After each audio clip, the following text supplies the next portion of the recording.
and welcome to the first Targets in Focus of the new trading week. Today we'll be taking a look at Euro Yen, Euro Pound and Euro Dollar. Joining me on the line is Theodore Kekstadt, President of Forex Trading Unlocked.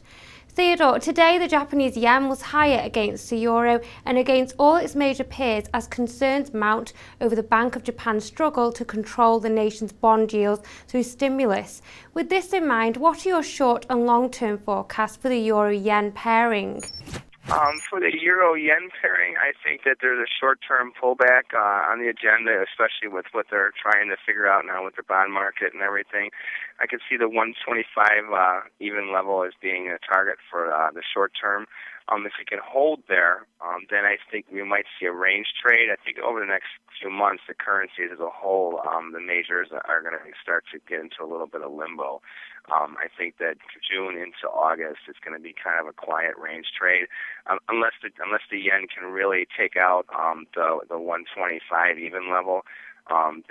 Then if it can hold below there, then I think it might start to really press a break. But I just think that it's going to really be more of a limbo and kind of an easing trade over the next few months for the euro yen. Even though there's all this news about, what are they going to do to, with the bond market and what have you. I don't think it's going to be as radical of an environment for the yen. It's already had a very crazy, past 8 months as far as the trending with the yen. So, and that's where I think it's going to be.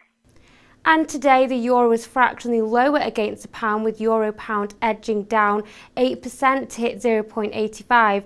What are your forecasts for euro pound? For euro pound, I think right now in the short term, over the next week or so, the pound is kind of strong, but I think it's going to start to run out of gas. I think that as long as it can stay above 85.30, then it's going to probably be pressing resistance a little bit and kind of push these highs. I don't see it really shooting really high unless it can get above, say, like 89 even, which I don't see happening. Then I could see maybe really pushing a move. But right now I think that it's going to start to run out of gas and actually get a little bit of a pullback. So I think probably if it can get below 85.30 within the next week or so, you can really see it probably break down to 84 even before it kind of settles into a range trade. I think that's really what's going to happen with the pound over the next month or two, is that it's going to flirt with resistance now, it's going to fail, and then it's going to start to break, but it's not going to be anything like the sky is falling and that people are going to see a new change in trend. I think it's just going to set a range trade actually over the next couple weeks. The euro was steady against the US dollar on Monday after strong German data on Friday, as expectations the Federal Reserve will end its bond buying programme as early as June continue to support demand for the greenback. What are your projections for the euro dollar? For the euro dollar, especially after what Bernanke was talking about the other day, I think that the euro is going to be in a limbo trade for between the 128 even and 131 even levels. I think really, this summer, the Fed, Bernanke, kind of like how Greenspan used to talk for hours and say absolutely nothing.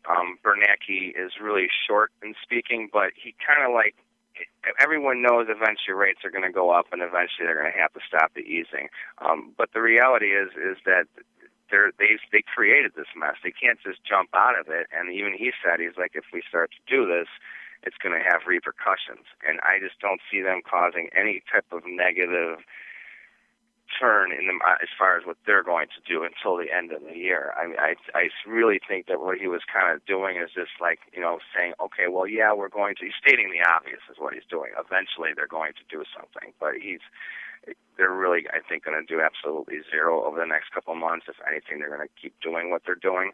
So I see the euro and the U.S. dollar should stay in a 128 to 131 range over the next couple of months. And unless they can really, if they can get below 128 even and not just like spike below it, then I think that they might have a chance of maybe bringing it down to 125 even over the next couple of months. But I don't see that happening. I think more what they're going to do is press the upper end of the range around 131 even, because I don't see the Eurozone doing anything that's going to cause any kind of carry trade release. And if they can get above 131 even, then there's no reason why they can't press it up to 134 or 135 even over the next few months.